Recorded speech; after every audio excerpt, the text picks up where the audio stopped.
Dumako naman tayo sa August 22, araw na Biyernes. Si Snake, ang kailangan mag-ingat to west na direksyon, ang kailangan nating iwasan. Ang mga masiswerteng oras ay nasa screen nyo na po. Ano-ano ang mga masiswerteng activity para sa araw na ito? Ang mga masiswerteng activities para sa araw na ito, medyo konti lang ha.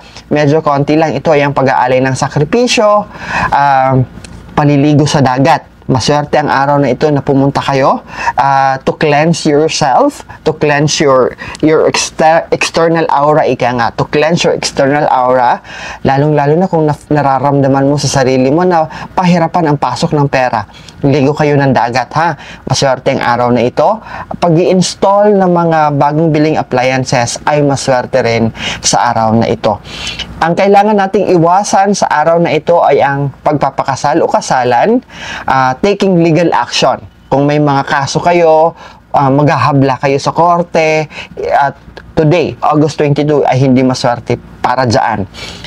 Treatment o surgery, kung pwede i-reschedule, mas maganda kasi August 22 ay hindi maswerte para dyan. Only if, kung talagang kailangan na, and then go for it, okay? Pagbili ng lupa at bahay, pagbili ng farmland ay hindi maswerte sa araw na ito. Pagpaparehistro ng mga property ay hindi maswerte gawin sa araw na ito. Pag-aalay ng dasal para suswertehin kayo ay hindi maswerte sa araw na ito. Pagdalo ng libing ay hindi rin maswerte sa araw na ito. Growing plants para sa mga farmers natin, growing plants ay hindi maswerte sa araw na ito. Pagsaset up at pag-i-install ng mga bintana at pintuan ay hindi rin maswerte sa araw na ito.